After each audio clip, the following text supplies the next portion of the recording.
గుర్తు చేసే ప్రయత్నం చేశారు.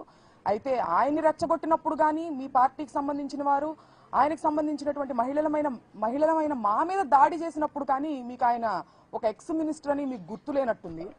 అయితే ఎనీహౌ అసలు ఇది మొత్తం ఎక్కడ మొదలైంది? ఇది మొత్తం వెంకటేశ్వర స్వామి వారిని మీరు ఇవాళ ఒక వైసీపీకి సంబంధించినటువంటి రాజకీయ నాయకుడిగా చూస్తూ ఆయన మీద పోస్టర్లు వేసి దుష్ప్రచారం చేస్తూ ఆయనకి దుస్థితి కల్పించారు. ఈ పాపాన్ని అంబటి రాంబాబు గారు ప్రశ్నిస్తూ ప్రజల్లోకి తీసుకెళ్తుంటే దాన్ని డైవర్ట్ చేసేదానికి ఇవాళ ఆయన్ని రెచ్చగొట్టి ఆయన మీద దాడులు చేసి ఆయన ఇంటికి సంబంధించినటువంటి మహిళలమైన మా మీద దాడి చేసి ఆయన్ని అరెస్టు చేసి 36 అక్రమ కేసులు ఇవాళ ఆయన మీద బనాయించి పీటీ వారెంట్లు వేస్తూ ఆయన్ని ఇబ్బంది పెట్టే ప్రయత్నం చేస్తున్నప్పటికీ నా ఆత్మస్థైర్యం నేను కోల్పోలేదు, న్యాయం మీద నాకు నమ్మకం ఉంది అని చెప్పి పార్టీని ఉత్సాహపరిచే పార్టీ శ్రేణులను అభిమానులను ఉత్సాహపరిచేటువంటి ప్రయత్నంలో భాగంగానే ఆ సైగలు చేశారు తప్పితే ఎదుటి వారి ఇంటి మీద దాడులు చేయమని సైగలు చేయలేదని కూడా ఇవాళ నేను గుర్తు చేస్తున్నాను. అసలు ఎందుకు తగ్గాలని కూడా నేను ప్రశ్నిస్తున్నాను. రెడ్ బుక్ రాజ్యాంగం ఇక్కడ జరుగుతుంది. ఒక ప్రజాస్వామ్యంలో నియంత పాలన జరుగుతుంది. ఇక్కడ డాక్టర్ అంబేద్కర్ గారు రాసినటువంటి రాజ్యాంగానికి విరుద్ధంగా మీరు రెడ్ బుక్ రాజ్యాంగం నడిపిస్తుంటే మిమ్మల్ని క్వశ్చన్ చేయకూడదా? మళ్ళీ ఒకసారి స్పష్టం చేస్తున్నాను, మీ అక్రమానికి మీ దౌర్జన్యానికి తగ్గేదే లేదు. అలాగే నాకు ఒక అనుమానం ఉందండి అనిత గారు, మీరు అసలు అన్నది అంబటి రాంబాబు గారినా లేకపోతే పరోక్షంగా లోకేష్ గారిని ఏమన్నా అన్నారా? ఎందుకంటే గతంలో ఆయన కూడా అలాంటి సైగలు చేయడం జరిగింది. మిమ్మల్ని తిరుపతి లడ్డూ విషయంలో అబద్ధాలు చెప్పమని ఏమన్నా ప్రెషర్ చేస్తుంటే ఆ ఫ్రస్ట్రేషన్ ని పరోక్షంగా మీరు ఆయన మీద చూపించినట్టు కూడా నాకు అనుమానం కలుగుతుంది. అలాగే ఈ సందర్భంలో మీరు గతంలో అమ్మ అనేటువంటి పదంలో కూడా ఎంత భూతర్థం తీసి మాట్లాడొచ్చు, ఎంత అశ్లీలంగా మాట్లాడొచ్చు అని చెప్పి మీరు ప్రపంచానికి తెలియజేశారు. చూసారా? ఆ ఘనత మీకు మాత్రమే చెందుతుందని కూడా నేను చెప్తున్నాను. అట్లాగే ఇవాళ మీరు తలదించుకునేటువంటి విషయం నేను ఒకటి చెప్తానండి. హోంమంత్రిగా మీ పోలీసులు ఎవరైతే ఉన్నారో మా వైసీపీ కార్యకర్తల మీద దాడి చేస్తుంటే వాళ్ళు ప్రొటెక్ట్ చేయకపోగా మిమ్మల్ని ప్రొటెక్ట్ చేయడానికి మాకు ఆర్డర్స్ లేవు అని చెబుతూ దొడ్డిదారి నుంచి పారిపోండని అంబటి రాంబాబు గారికి వాళ్ళు సలహా ఇచ్చారండి. దీనికి అంబటి రాంబాబు గారు ఏమన్నారో తెలుసా? నా ప్రాణాలు ఇక్కడైనా వదులుతాను, చావనైనా చస్తాను, కానీ దొడ్డిదారి నుంచి పారిపోయే ప్రసక్తే లేదని ఆయన చెప్పడం జరిగింది. మరి మీ పోలీసుల పనితీరు ఎట్లా ఉందో ఒకసారి మీరు ఆలోచించుకోవాలి.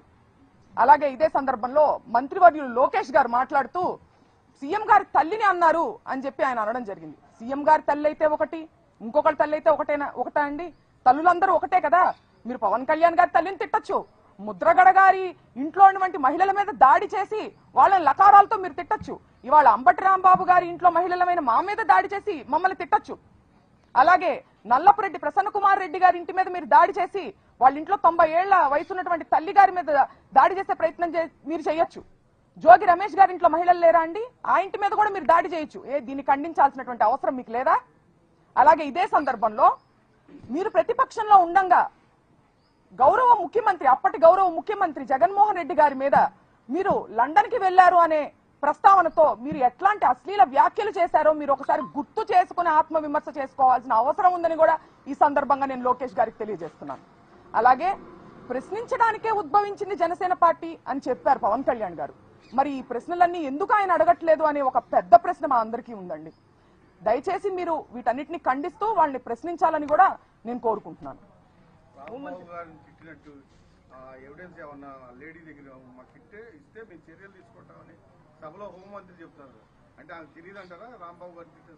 అంటే ఎంత దురదృష్టం అంటే అండి, ఇవాళ ఆవిడ మహిళ ఒక హోమ్ మినిస్టర్, ఒక రాష్ట్రానికి సంబంధించిన హోమ్ మినిస్టర్ అనేది ఆవిడ మర్చిపోయారు.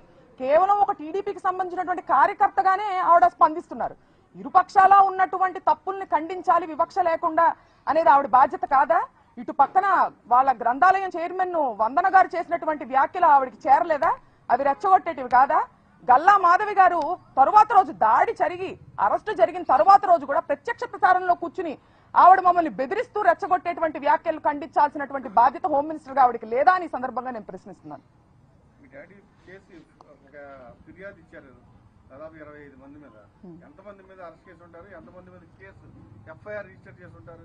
హోంమంత్రి మీరు ఏమైనా ప్రశ్నిస్తున్నారు? ఏమండి, దాడి చేసినటువంటి వాళ్ళని అదే మాటలు మాట్లాడి రెచ్చగొట్టినటువంటి వాళ్ళ మీదేమో స్టేషన్ బెయిల్ ఇచ్చి పంపించేశారు.